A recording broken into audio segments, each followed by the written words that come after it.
For the first time in the history of our show, we will be attending live in person a Formula One race. This is Turn One. We're your host, Thomas. And Jeremiah. Guys, we are going to be at the United States Grand Prix down near Austin, Texas this weekend for the USGP. I cannot express how excited we are.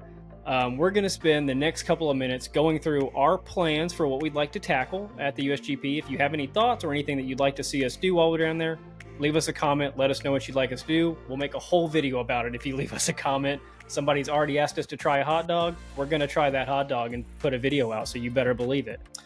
But yeah, this is going to be an exciting weekend. We're also going to go into a little bit of the preview of the race, a little bit about the track, and of course, give our predictions for the race, which we're going to see happen live in front of our face, which again, I'm still blown away with. So Jeremiah, walk me through a little bit of what we want to accomplish this weekend at COTA. A little bit of everything. We're going to go to as many events as we possibly can. I definitely want to see the Masters and those historic cars. It's going to be sweet. All of the Porsche events are going to be awesome, and I can't wait to see those. We'll be there for the practice sessions. We'll be there for the qualifying sessions, and then obviously the race on Sunday. So you can catch us on any of those 3 days. But we are going to be doing interviews with fans. Well, how'd you get into the sport? Is this your first race? Just simple questions like that. We'll also be doing a little bit of trivia for some okay rewards. Not necessarily, you're not going to get a new car, but Stay tuned. We might. Yeah. No, but we definitely want to connect with the fans a little bit, and not even just our fans, but the fans of Formula One in general, and just see really what it's like to finally be in the presence of these crazy cars in the fastest sport on the planet with the best drivers in the world. Yeah, if you see, we're going to be rocking our hats and our Turn One gear. So if you see the logo walking around and you've watched our podcast, come up, say hi. We'd love to meet you. Love to talk to you. We'll put you in a video. Yeah, we'll put you in a video if you'd like to see that. Like Jeremiah mentioned, though, the crazy thing about these F1 races that okay, so we knew that there were they call them support events, right? The other races before an F1 weekend. But you don't know what those support events are going to be months or a year in advance whenever you're buying the F1 tickets like we did. And what the schedule got dropped, a month ago? The full release schedule? Yeah. So we go to look at this schedule, and yes, we're not only getting treated, of course, to the full F1 weekend of practice, sprint, quali, race. We're getting the Masters Endurance Legends, the Porsche Carrera Cup. Those also all have practice, qualies, and races as well. So we're going to be there for all of that, as well as just walking around the facility. We're going to be trying to film every turn that we can for y'all, showing y'all the best spots to go if you're in general admission, trying to show you the best spots to go if you've got a paid-for seat, and just overall our experience at the United States Grand Prix. So like I said at the start, leave us a comment if there's anything that you're curious about or anything you have a question about, or just something maybe that you experienced years ago and you want to see us do the same thing. We will 100% fit it into the schedule when we're down there. We're also going to see just how close we can get to the track before somebody finally stops us. So stay tuned for that. We're not gonna break any rules, but no. Where can we go? Somebody leaves the door open. Somebody leaves a gate open. We'll see what happens. I think somebody said try to go up into the the Tower Club, and I have a feeling that's going to be locked down. But we'll try. I think those are like $8,000 seats that we did not go for. So we're not going to do that, but we'll see how close we can get to all that stuff. And again, we'll try to film as much of the behind the scenes of an F1 track as we can. We know that a lot of our viewers are new fans, kind of like we were when we first started this 2 years ago. And it's probably good for everybody to see. Okay, you ready to move on into the actual Grand Prix preview? Let's do it. So we've had a secondary summer break, which this happens every year, and I really don't know why they do it. They have the summer break, they do like 2 or 3 races, and they do a whole other month off before they come back to the States for the USGP. So it's been, I think, 3.5 weeks since we've had an F1 race. Yeah. And your standings are as follows. You still have Max in the lead, although his lead has been shrinking over the past couple of months with Lando Norris gaining. Lando's in second, of course, Charles Leclerc in third, and Oscar Piastri down in fourth. Your team standings have flipped around. It was actually probably a couple of races ago that McLaren took the top spot over Red Bull. And so now McLaren has a pretty commanding lead in the constructors. Red Bull second, and Ferrari third. This is one of those tracks where the favorites do well, I think, when you're looking at Red Bull, Ferrari, and now you're adding McLaren into that mix. I think we all remember Charles's sunset lap.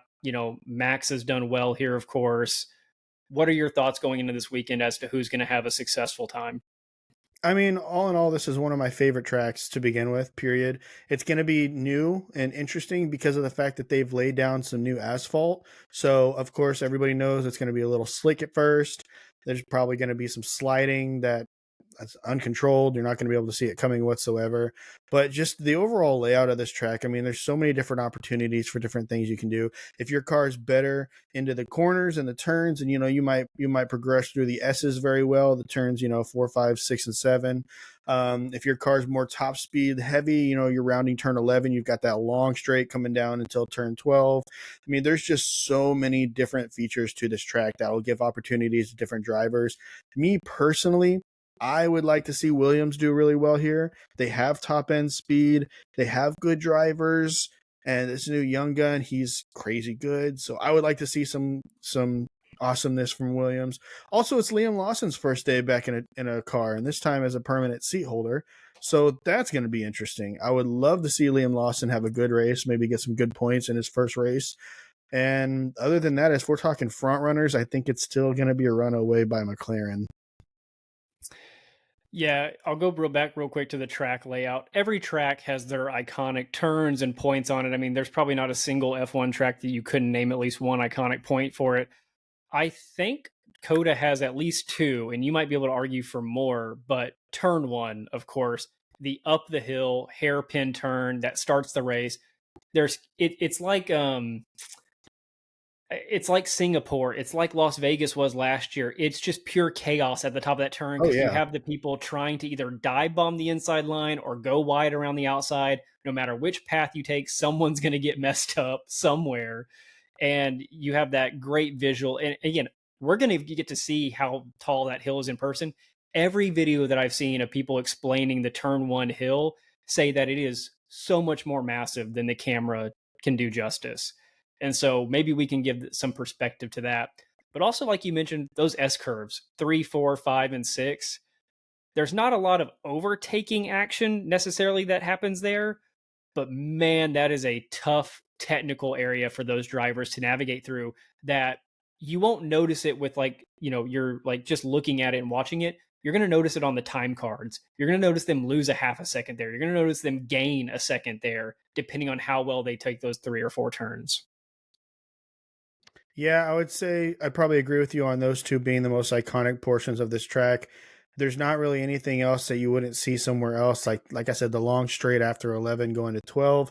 There's plenty of tracks that have that long straight, but the uphill climb going into 1, dude, that is stamped Austin all over it. I mean, there's no other track that has a massive uphill climb like that straight into a hairpin. And it's like, drivers like Lewis Hamilton like to go wide in that section and then cut in sharp and use all of that incline that they gained by going wide to propel themselves down forward as they go into 2 and 3. But other drivers, they like to just try and dive bomb 1 and then they swing wide as they're coming out on the exit of 1. So, I mean, there's multiple different strategies there, and it's always chaos. It's always chaos. I think there's something a little bit special about this race now that we've added 2 more American races. Of course, we have the Miami race and we have the Las Vegas race. And my perspective is that has more ingrained this race as the United States Grand Prix, because before it was just, it's the only race in America, right? It's the US Grand Prix. But now I feel like it carries a little bit more weight that there's other races, that this one bears the name United States Grand Prix. And from what we've seen, they pull out all the stops. I think you said that the ambassadors are bringing in Daniel Ricciardo special for this event. They offered Daniel Ricciardo to come in anyway because he's such a fan favorite. He always shows up in the gear, whether it's the cowboy hat or riding on a horse. Just he's always a fan favorite. We love to see him. So I think I'm pretty sure I read an article where they had said that they invited him out anyway to come out and attend the F1 race in Austin. Just the likeness of him. I mean, we love him here in Austin. As native Texans also, it's of course the United States Grand Prix, but I think it really plays to the Texas atmosphere.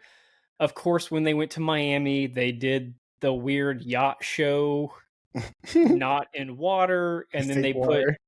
they put like really old 1980s football helmets on them, which was odd. Yeah, When they went to Las and Vegas, they did the big light show rock concert with them coming they up also painted all the curves with the different suits of the cards. that was cool. That was That cool. was that was cool. But like each race is uniquely its own. When they come to the US Grand Prix down at COTA, it's cowboy boots, cowboy hats, a very Western theme. It's Texas themed, and I think we love everything about it. And it seems like the drivers really enjoy that. I felt like the drivers were off put a little bit by the Miami setup, not so much by the Austin setup. They all seem to love it. And we'll get to see that, I think, in the parade of drivers, just how much that they're taking in that crowd, which I've also heard is a largely Checo crowd, which I'm also going to be interested to see. Maybe we can get some fan reaction to where they think his standings are. How do you think Checo is going to fare in this race? I don't think there's much to say there.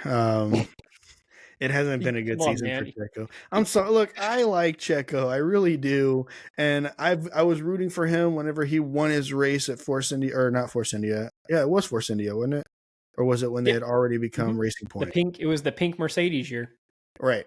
So I was rooting for him whenever he won his first race. I was rooting for him when he came to Red Bull, when he was battling with Max and he was the king of the streets, winning every single street circuit. I was all for Checo being the man. But man, this season has been rough for him. Now, Yeah. to be fair, he has gotten a little bit of form in these last few races. So maybe we'll see some good performance for him in Austin. But I don't see him doing much better than, I would say, fourth or fifth. We're kind of in our bubble of, you and me talking about this or going on the forums or reading comments, or again, the times that we've been out to the DFW F1 club. But I think this will be an opportunity for us to talk to fans from literally every background, every group of fans. Like, there's going to be fans for every constructor there. There's going to be fans for every driver there.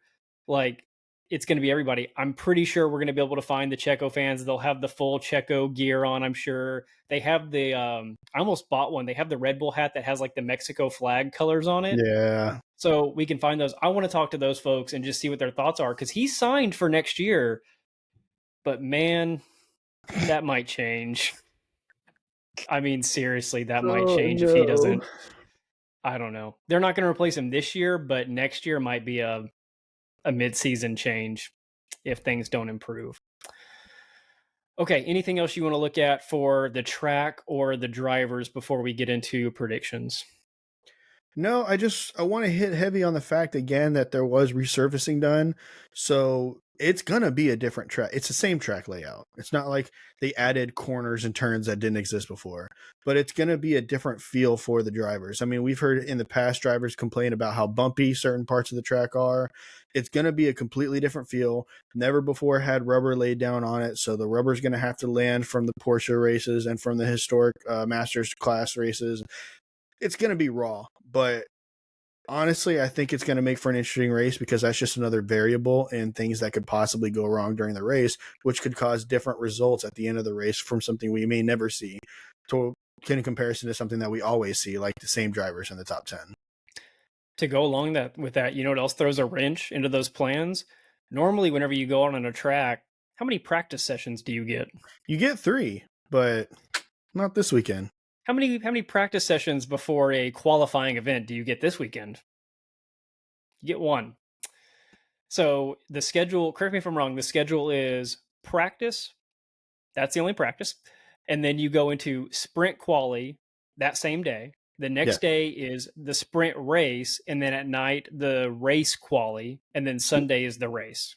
That's correct. So you have one practice session chance to determine how that track feels with your car. A track surface that you haven't been on very often, if ever. Cars that we're not in the summer break. Keep that in mind. The summer break is a time where teams aren't allowed to work on the cars.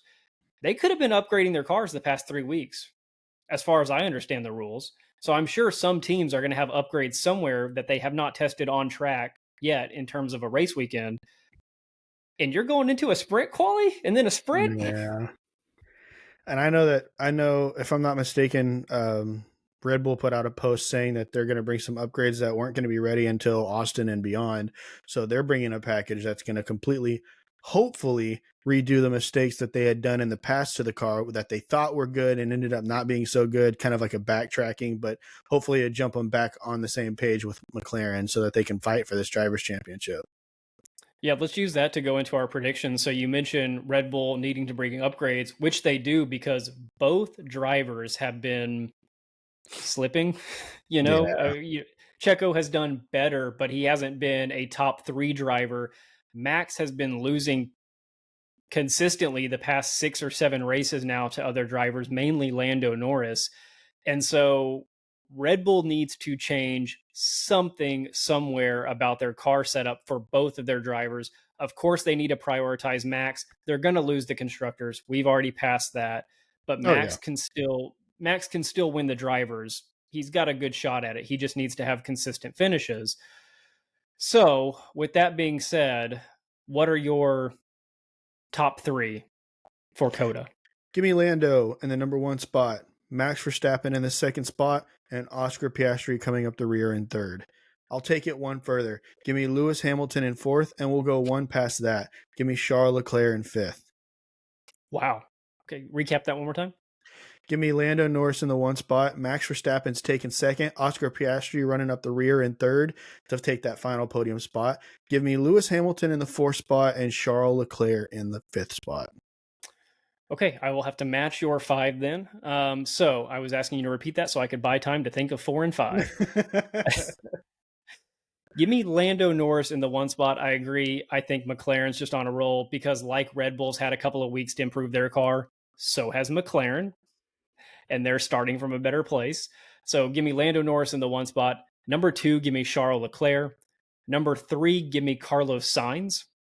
Number 4, give me Max Verstappen. And number 5, give me Oscar Piastri. Hold on.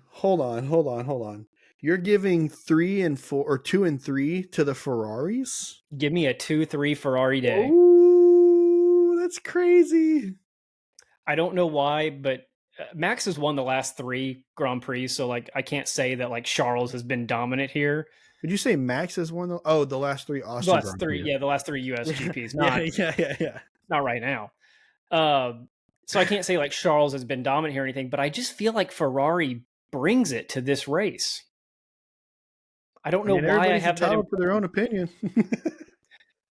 So I'll recap those. Give me Norris, Leclerc, Sainz, Verstappen, Piastri. Everything outside of that is I don't know. Okay, give me one oddball. Lawson gets his first points. That's your wild card is Lawson's getting points as a permanent driver, not his first points in general. Yeah, I gotcha. Give me Checo outside the top 10. Dude, we've introduced so many driver changes with these guys that are now either fighting for spots or that have secured spots for next year. And this year doesn't really even matter because who cares? They came in halfway through the season. They don't care. They're going for it.